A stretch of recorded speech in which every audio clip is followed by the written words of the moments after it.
Good afternoon and salam Malaysia Madani. You're watching World Today. Before we begin, here are today's top 10 stories.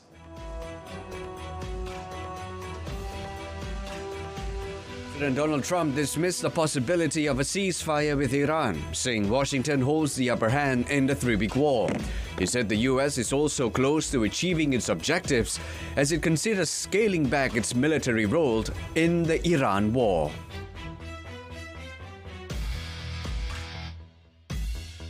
Meanwhile, Iran's armed forces spokesman warned that US and Israeli officials and commanders would no longer be safe, even at tourist and recreational sites worldwide. Abul Fazil Shakarchi said US and Israeli leaders have hidden in basements and shelters while using civilians as human shields. Iraq has declared force majeure across all oil fields operated by international companies following recent military actions and escalating tensions that have severely disrupted navigation through the Straits of Hormuz. The Iraqi oil ministry said unprecedented military activity has severely impacted the strait.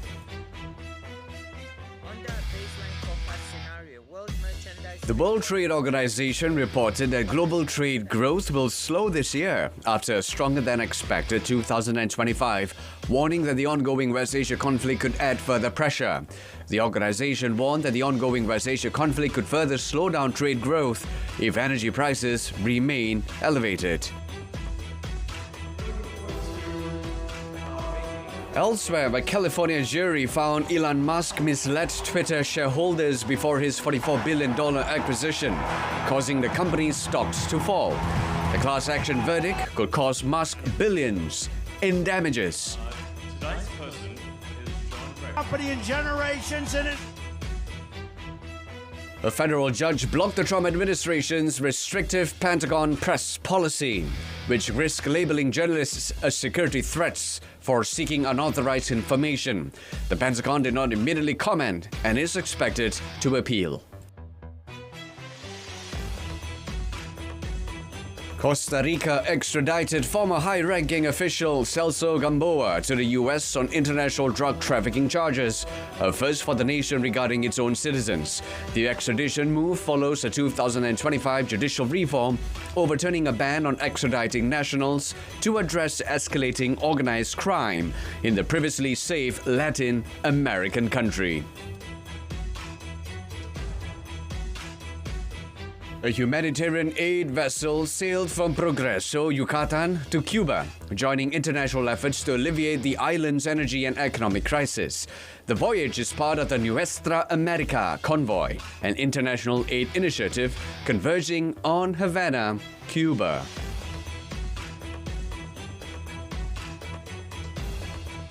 Prime Minister Dato Sri Anwar Ibrahim has welcomed the temporary ceasefire between Pakistan and Afghanistan in conjunction with the Eid al-Fitr celebration and urged all parties to continue de-escalation efforts towards lasting peace.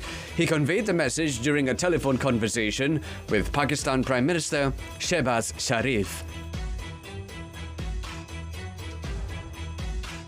Echoing the same sentiment, Iran's Supreme Leader Mojtaba Khamenei urged the brotherly nations of Afghanistan and Pakistan to improve ties, offering Iran's assistance. In his Nowruz message, he also warned against division among Muslims. And that's today's top news in a quick snapshot. Coming right up, the complete World Today Bulletin, bringing you the details that matter. Stay tuned.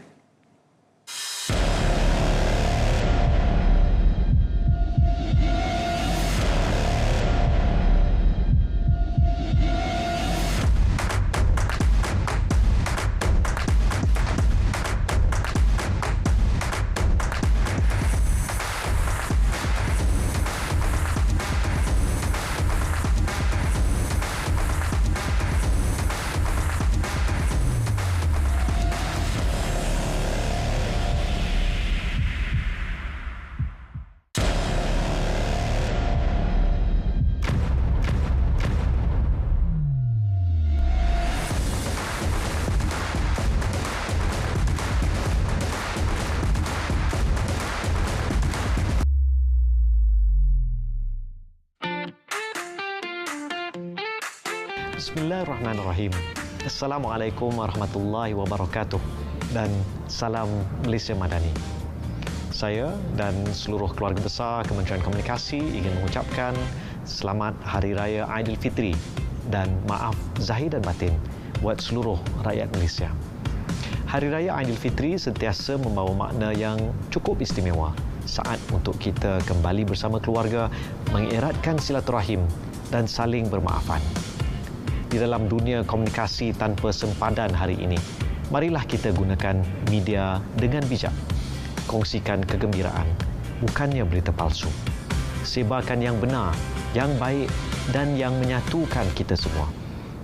Buat seluruh warga RTM yang terus bertugas demi menyampaikan maklumat kepada rakyat, terima kasih atas komitmen dan pengorbanan anda. Raya tetap raya.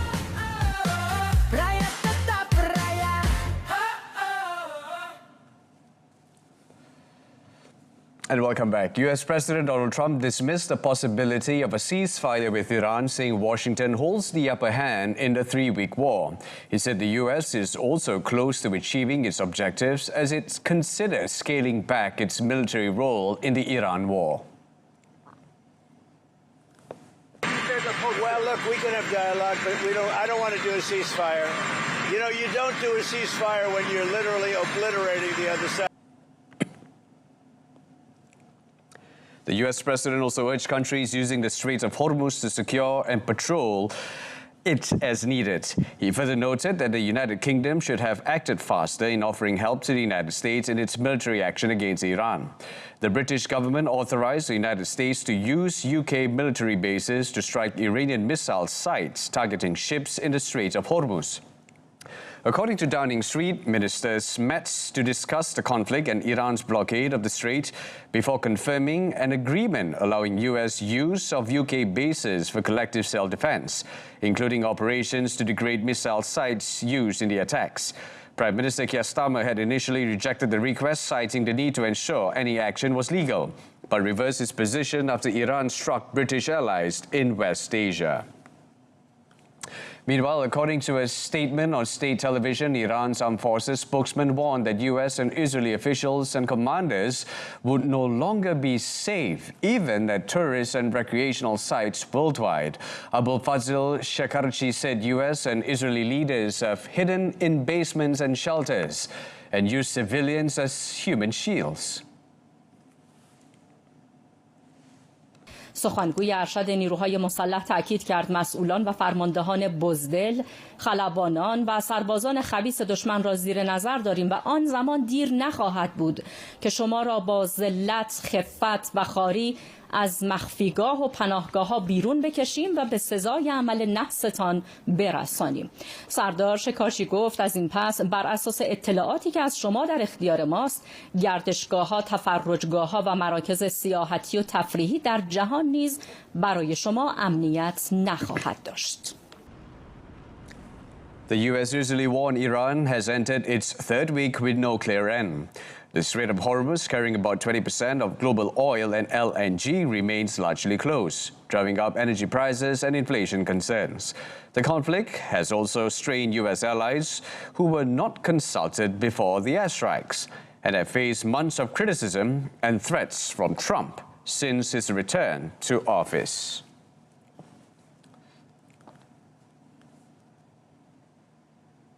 Iraq has officially announced a state of force majeure across all its oil fields that are operated by international and foreign companies.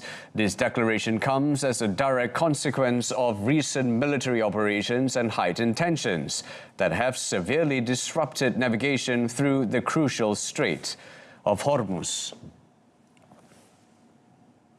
According to statements made by three energy officials who spoke to Reuters recently, the disruptions have effectively halted the majority of Iraq's crude oil exports. The Iraqi oil ministry explained that unprecedented military activity in the region has had a severe and detrimental impact on the Strait of Hormuz. The escalating geopolitical tensions and the disruptions to oil supply chains have also triggered a substantial increase in global oil prices. Oil prices have surged to levels not seen in nearly 4 years as the already tense situation involving the US and Israel and their conflict with Iran intensified. Specifically, the price of Brent crude oil experienced a significant increase, rising by $3.54, which translates to a 3.26% increase, reaching $112.19 a barrel. This price point represents the highest level that Brent crude has reached since July of 2022.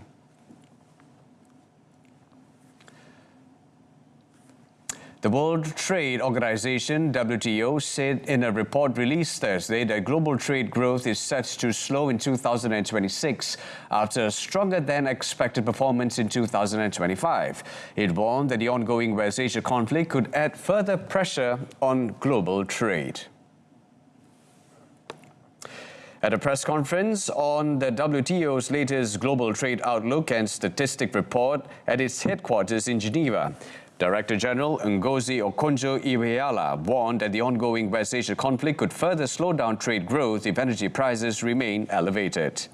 Under a baseline forecast scenario, world merchandise trade volume growth would slow from a stronger than expected 4.6% in 2025 to a modest 1.9% in 2026, before rebounding to 2.6% in 2027.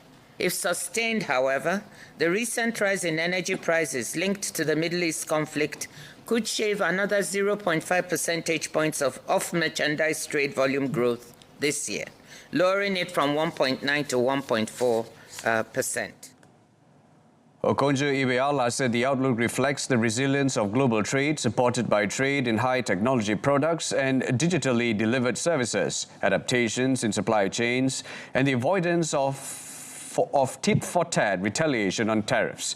However, she cautioned that sustained increases in energy prices could increase risks for global trade, with potential spillovers for food security and price pressures on consumers and businesses.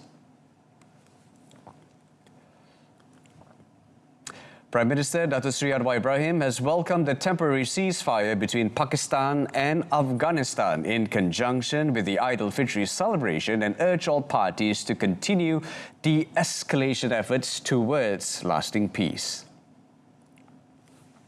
He conveyed the message during a telephone conversation with Pakistan Prime Minister Shehbaz Sharif while on his way back after a one-day working visit to Pulau Pinang yesterday. He said in a Facebook post that Malaysia also voiced concern over tensions in the West Asia involving Iran and stressed the urgent need to halt escalation and prioritize dialogue. Datuk Seri Anwar also extended Aidilfitri greetings to Shehbaz and expressed commitment to further strengthening close ties and strategic cooperation between the two countries. Pakistan said it had temporarily suspended military operations in Afghanistan and the requests of Saudi Arabia, Qatar and Turkey in conjunction with Aidilfitri.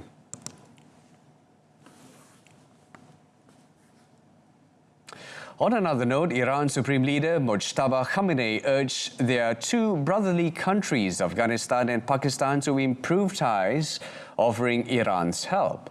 In his Nowruz message, broadcast on State TV, he also warned against division among Muslims.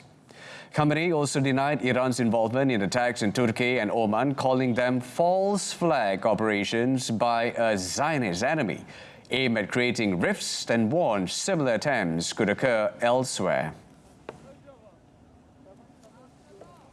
جا می‌خواهم تقاضا کنم که دو کشور برادرمان یعنی افغانستان و پاکستان باید برای رضای الهی و عدم شق اعصای مسلمین هم که شده روابط بهتری با هم برقرار سازند و بنده به سهم خود حاضر به اقدامات لازمه هستم.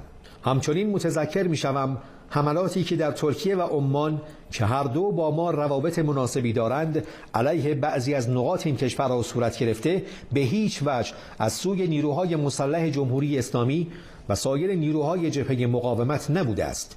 این حیله است که دشمن صهیونی با استفاده از ترفند پرچم دروغین برای ایجاد تفرقه بین جمهوری اسلامی و همسایگانش صورت می‌دهد و ممکن است در بعضی کشورهای دیگر هم اتفاق بیفتد. President Masoud Pezeshkian meanwhile echoed that Iran seeks no conflict with Muslim countries, blaming tensions on a treacherous enemy. He also said Iran has in no way pursued nuclear weapons, noting the Supreme Leader deems them religiously forbidden.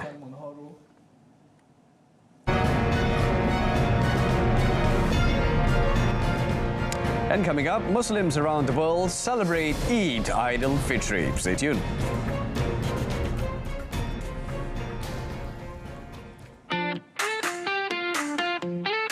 Kepada seluruh rakyat Malaysia, khususnya umat Islam yang menyambut Hari Raya Aidilfitri, saya dan seluruh warga Kementerian Komunikasi ingin mengucapkan Selamat Hari Raya Aidilfitri, maaf zahir dan batin. Hari Raya adalah waktu yang indah untuk kita berkumpul bersama keluarga, saling bermaafan dan berkongsi kegembiraan. Semoga Syawal ini terus mengeratkan silaturahim serta mengukuhkan semangat perpaduan dalam kalangan rakyat Malaysia yang berbilang bangsa dan budaya. Rakyat tetap raya. Rakyat tetap raya. Muslims around the world celebrated Hari Raya Aidilfitri, marking the end of the holy month of Ramadan, during which they fast from sunrise to sunset. Ramadan ends with the sighting of the new moon, which ushers in the month of Shawwal.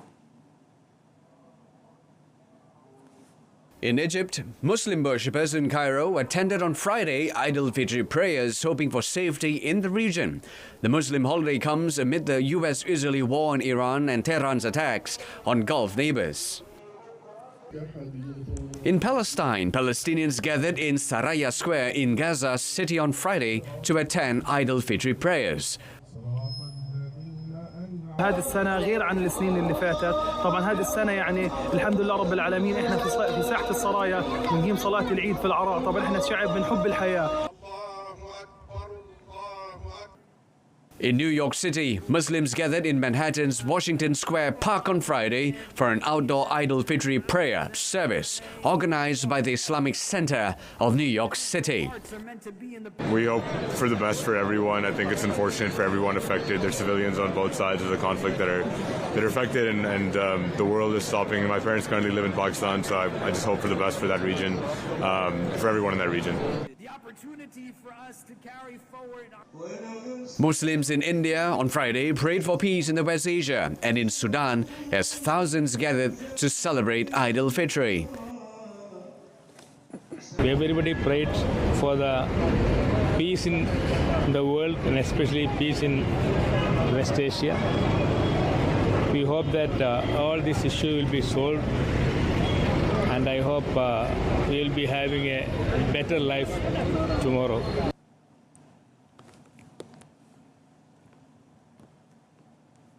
In other news, a California federal judge ruled that Elon Musk misled Twitter shareholders, causing the company's stock to drop as he prepared a $44 billion acquisition. The class action verdict could cost Musk billions in damages. His lawyer said Elon will appeal the ruling, calling the decision a setback. After a 3-week trial in San Francisco, including Musk's testimony, jurors found that 2 May 2022 tweets by the Tesla and SpaceX CEO contained false statements that drove down Twitter's share price.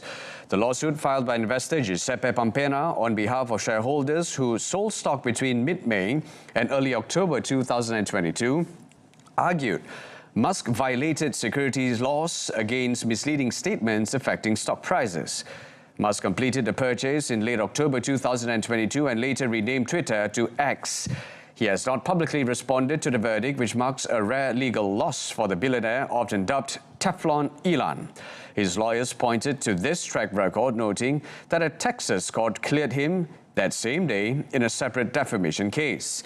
In 2023, a jury in the same San Francisco federal court also cleared him within hours of similar claims by Tesla shareholders over his 2018 tweets about having funding to take the company private.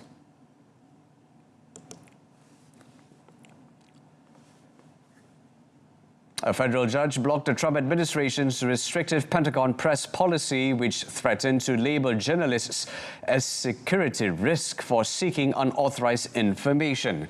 The Pentagon did not immediately comment and is expected to appeal. In a lawsuit filed, the New York Times argued that Defense Department changes last year allowed officials to exclude reporters over unfavorable coverage, violating free speech and due process. The government, however, defended the policy as necessary for national security. U.S. District Judge Paul Friedman acknowledged the need to protect troops and military plans, but said it was more important than ever for the public to access diverse perspectives on government action, citing President Donald Trump's recent incursion into Venezuela and war with Iran. The policy, approved under Defense Secretary Pete Hegseth in October 2025, allows journalists to be deemed security risks and lose credentials for soliciting classified or certain unclassified information.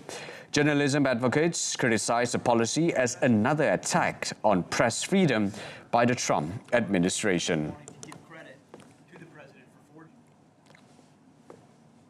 Costa Rica extradited former top judge and security minister Celso Gamboa to the United States on international drug trafficking charges, marking the country's first extradition of its own citizens.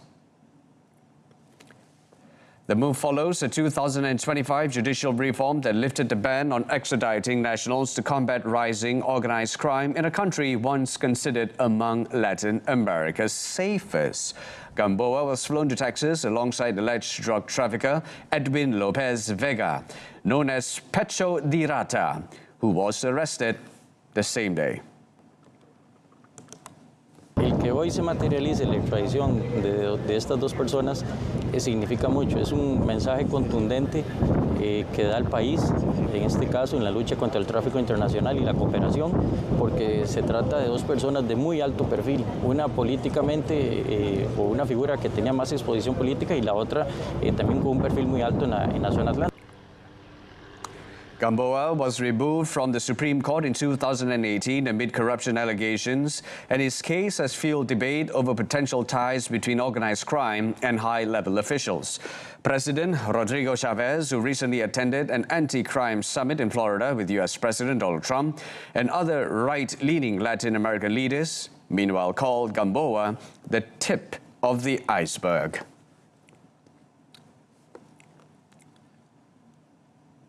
A vessel carrying humanitarian aid departed from Progreso, Yucatan, bound for Cuba as part of a growing international effort to support the island amid a severe energy and economic crisis.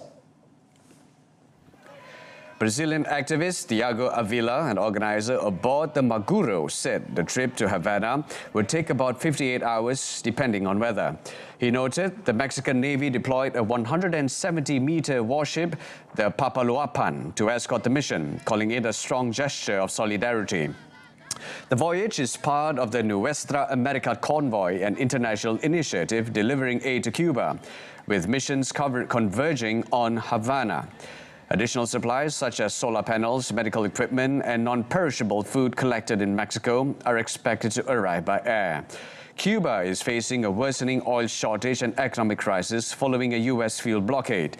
Since earlier this year, the U.S. has blocked oil tankers to the island, targeting companies like Mexico's Pemex and threatening tariffs on countries that resist. The United Nations has warned the shortages could lead to a full humanitarian collapse.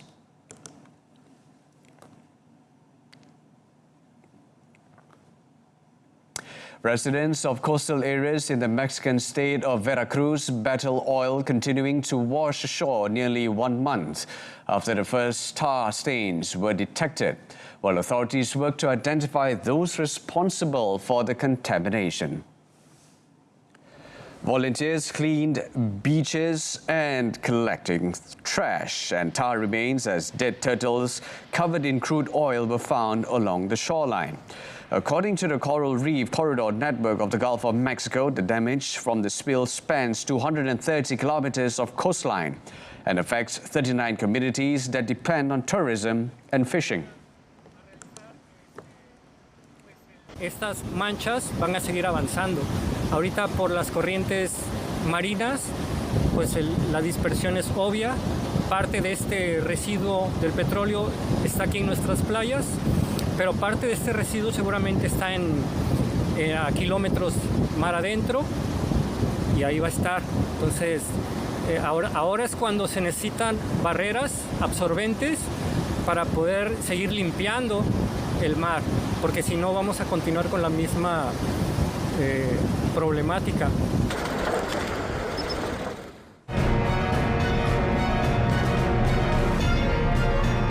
Up next, Beham Egg Dyeing Workshop, Germany's oldest of its kind.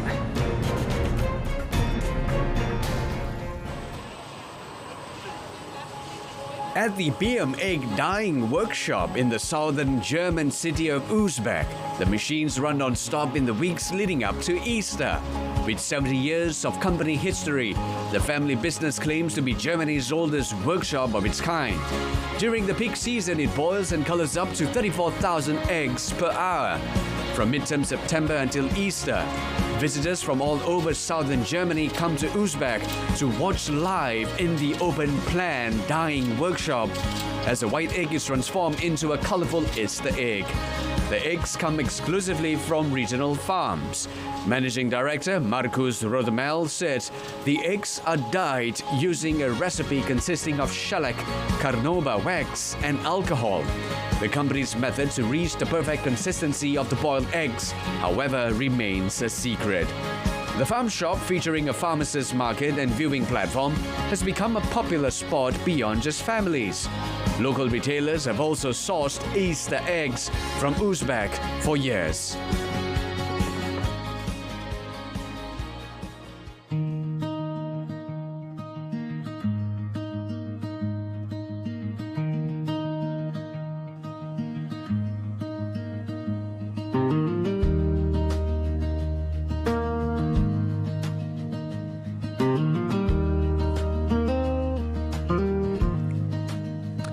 And also a 3-month-old southern white rhino calf and 2 4-month-old reticulated giraffe calves took their first steps outdoors at Whipsnade Zoo, the largest zoo in the United Kingdom. The zoo said rhino calf Mick, born on 31st December to mother Jasira, was tentative at first but was soon racing around the paddock by her side. Giraffe siblings Leonie and Duke, born 3 weeks apart in December, galloped around their grassy paddock. Team leader of large hoofstock at Whipsnade Zoo, Connor Corrigan, said the 3 calves had spent their first months close to their mothers but were growing more confident each day. Staff had waited for a warm, dry day to let them outdoors for the first time. The zoo added that with about 10,000 southern white rhinos and 11,000 reticulated giraffes left in the wild, all 3 calves will join conservation breeding programs for their species.